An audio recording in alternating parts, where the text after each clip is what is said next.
I'm Andre Yu, and this is St. Martin Islantime TV News. 2 arrests have been made in connection with the shooting that took place on Sunday, May 30th at the Westin Hotel.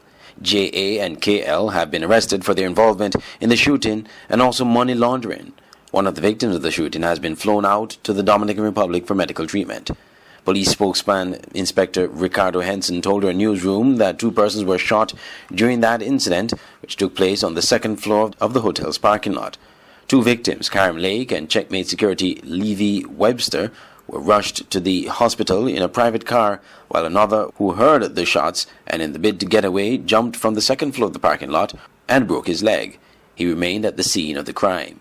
The injury sustained by the 2 victims that were rushed to the St. Martin Medical Center, the SMMC, is that Webster was shot in the head and Lake was shot in the chest and neck and stomach. A white SUV is said to have transported the victims to the hospital.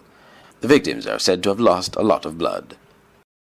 Prime Minister William Marlin is taking seriously threats made on Facebook to kill him. Speaking at Wednesday's press conference of the Council of Ministers, Prime Minister Marlin told the media he has had a discussion with the detectives on this matter.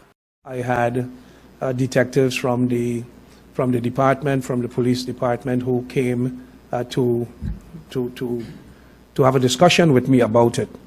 And it pertains to the story that appeared on Facebook by a citizen of St. Martin calling on the people to kill the Prime Minister and his family and friends and whatnot. Do I take this as a joke? No, absolutely not. I do not. I immediately contacted the Minister of Justice and asked him to look into the matter. What I wanted to address today, however, was for a moment it crossed my mind to pick up the phone and try and get in touch with Koto, who not too long ago, several years ago, visited my home unknown to me, and it's nothing wrong with that. Koto's father and my mother were relatives, Koto's grandmother on his father's side, but he visited my home with a friend of his and was to illustrate to his friend how humble, I wasn't Prime Minister then, but how humble William Marlin and his family live, and that they are hospitable people, and that my wife was very friendly and outgoing, and offered him and his friend something to eat, which they did, and they drank, and he showed his friend that the rumors or the talks about William Marlin being arrogant and not being accessible and unlike others, he said, who live on top of hills with gates and you can't have access to them. He said William Marlin lives, he has no gate on his property, you can access him, you can visit his home. Time changes, of course, people can support whoever they want, whenever they want. But I think when we are attacking someone, we have to base our attack on the truth.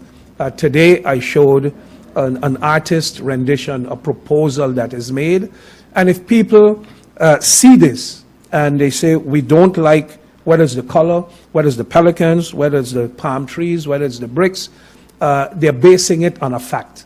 What is the premise of the attack by Rene Wilson on the person, on the Prime Minister?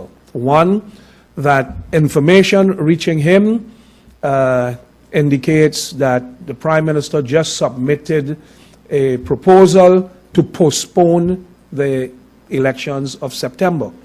Absolutely not so. And in a related story, Prime Minister William Marlin invited Rene Wilson to a meeting at his office on Thursday afternoon to discuss the Facebook message posted by him and everything else that followed after. The Prime Minister said he called Wilson on Thursday afternoon and invited him to meet with him at his office at 6 p.m. to clear the air on statements made on Facebook. Marlin said that Mr. Wilson accepted the invitation and was happy to meet with him. With the final awarding of contracts, the first of several major developments to take place on Mary's Fancy Estate, as part of the projections being formulated for future use of the estate, are now set to start. This follows the 2014 acquisition of the estate by APS, St. Martin's General Pension Fund Administrator, in 2014. On Monday, officials of APS and the company contracted to restore, among others, the historic rock walls of the estate, signed documents signaling the beginning of the restoration works, which were awarded following a bidding process.